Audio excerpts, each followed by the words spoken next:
Hello, everyone. This is Noah and John. We are from UrbanDigs.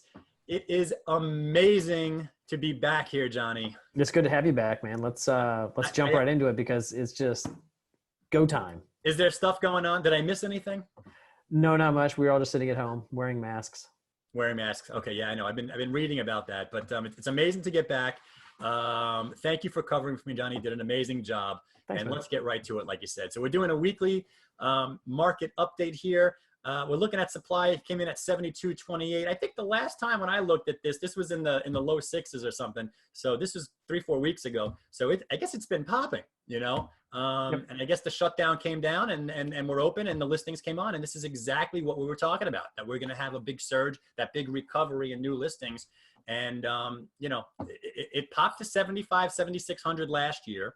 It popped to 7,400 the year before. We're at 72.28. The question is it going to keep going higher, or are we peaking out? Yeah, and that's, you know, we lost a lot of actives for the COVID season. So they're basically coming on, and it looks like they're all coming on at the same time. So we're going to see toward the end of July, early August, are they still coming on? But what's the story with that? It just remains to be seen. Because you got to think about it this way. Like we didn't have an active season. So if we're going to compare this, and there isn't an active season with this COVID scenario. So if we're going to compare this to something, this is like January. You know, it's like January and February. It's not just 1 month. Like it doesn't come on all at 1 month. It's probably going to keep coming on like February and March and April. We have 3-4 months of listings coming on. So now that we're you know, in a couple more days, it'll be a 1 month mark. All right, that's the first spurt. So I would expect this to continue to actually rise as we go. I wouldn't be surprised to see this hit an 8,000 number, quite frankly. I wouldn't either. And frankly, this is what you want to see. This is the first sign for a market activity recovery. You got to have the listings come on, then the buyers get out, and then we start seeing the contracts rise. First, the stuff goes on, then the stuff goes into contract. We've been talking exactly about that, and it's been 4 weeks. And I think we said about 4, 5, 6 weeks is when the contracts start. I'm looking at pending sales right now. I could see this is way, way, way down. It's exactly what we've been saying. It's going to keep going down at a lag, even weeks after the active stuff comes on. I'm hoping that this is in the bottoming phase right now. We're going to go to the weekly reports, and we're going to check how the contract signs are doing in a moment. But this has been going down. That's expected. There's no surprises here. The question is, are we about to start the bottom? And we'll see what happens there. Looking lower on here, monthly new supply, monthly contract activity. Again, this is the kind of lows I expect to see. 1,531 stuff coming on, 257 going into contract. Usually this number in contract activity is way higher. Usually that's around 1,000 or 1,100 during the active season. So we don't have an active season, but I mean, I would expect that to go to the 600s, the 700s, maybe even the 800s as the months go on. Let's see what happens. Yeah, and this is one of those things that's out there that's causing a lot of confusion, because you look at this number, you think, oh my gosh, the market's dead. But you know, frankly, the market's going to have a lot of action before this number starts rising. So it's anecdotal, but you know, we're hearing talk of the market starting to pick up. So let's look into how we're looking on a week-to-week basis here. Yeah, we're going to go right to the week-to-week, because this is how you take those charts and now you break it down into a really nice trend. Because you know, 1 day or 2 days is not a trend make, but a week, if you do it consistently, is some good numbers. Right. So let's take a look here. One week active. Where are we coming in? 1 week active. Tell me what you got. And the number's at 600. 600. Wow.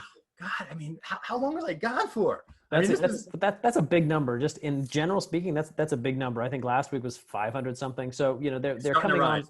They're starting to rise. They're coming in fast and furious. It's been a few weeks now. If we continue at this pace on a monthly pace, like looking at 2,500 listings a month, I mean, that would be a monster month. But again, we're missing so many listings that you got to put this into context. Yeah, but I mean, for any of those people that were questioning whether or not this is going to be like a big spurt in 1 month or it's going to be pushed out, this is kind of leaning towards more like, all right, a lot of the stuff looks like it's coming on in one spurt in 1 month period. So I kind of thought it was going to be spread out over 3, 4, 5 months.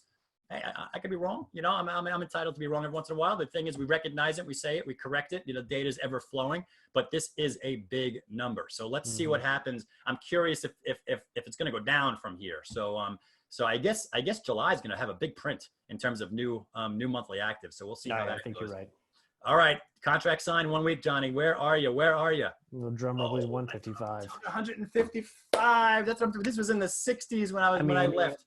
Listen, last week we pulled this number. It was 70. I mean, so we're looking at what? That's 120% increase week to week. I mean, like the buyers are back. It took them a couple of weeks, but this is the highest number I think since early March, at least. We're throwing a chart up there right now, John. What do you see from this chart? I mean, look, and you look at this, and we wouldn't even go back to March. I mean, I think we started this this is still the virus weeks, so-called. But I mean, look, this is the highest bar we have here. This is the highest bar since March, if you look back, and it's, you know, it's indicative that it took the buyers a few weeks to get out, see the places, negotiate on price, get the due diligence done, sign the papers, send in the down payment. So Yeah. we're there. I can only hope going forward these are the numbers we'll see. Right. So if you multiply this by 4, you're in that 600 level, you know, Yeah. of what, just what we're talking about. We're at 250 last month. This is exactly what we need to see. You know, the message that you agents need to understand is this is the pop in contract sign we've been looking for. I was telling you guys, you're going to see it. You can see it go from the 70s, the 80s, 90s, over 100. You're going to see it. And that's the activity that the buyers are looking for to get some type of confidence in the fact that this market's stabilizing and potentially maybe recovering. Okay? Yeah, you know, one of the things we always talk about is that, you know, buyers are sort of have this herd mentality. So when you go to an open house and you see a dozen other buyers, you think to yourself, oh my gosh, I got to pull the trigger. Here, with social distancing and masks and waiting in the lobby or waiting on the street, and you go up one by one, you have no idea how many people are there as a buyer. But, you know, once you start seeing those properties leave the market, you see the ones you're interested in go into contract, you might start getting that herd mentality. And I'm not saying this is going to translate into prices, but I'm saying it's going to translate into activity. And hopefully more buyers are out there. That brings the sellers' prices down to a point where we're a little more negotiable and we can have a faster market. And that's really what it's all about. And to be clear about this is a great number. The first time. This is the first time. It's the first time we're seeing a pop. This is the first time. It's not like this happened before. This is the first time. So this is a great number, but 1 week does not make a trend.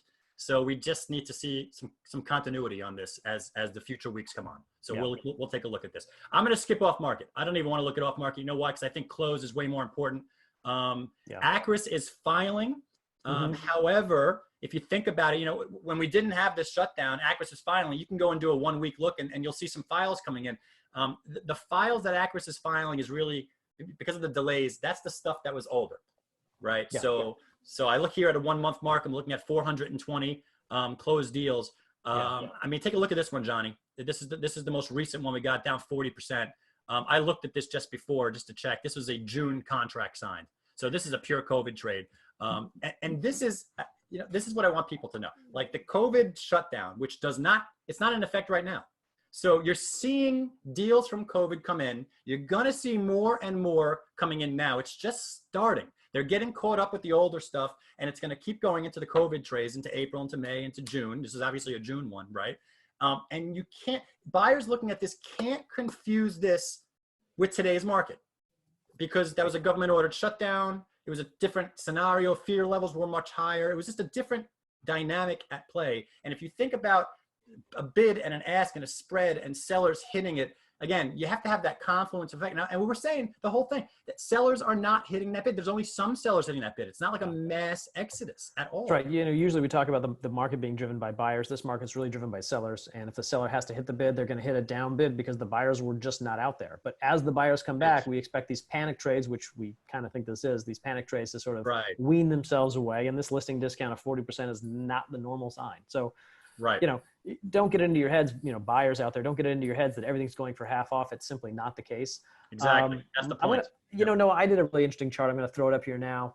And what I did is I went to Acris and I basically took all the deals and I looked at when they were signed into contract, and I looked at the listing discount by that signing date. So if something signed into contract in February, I'm going to call that a February listing discount.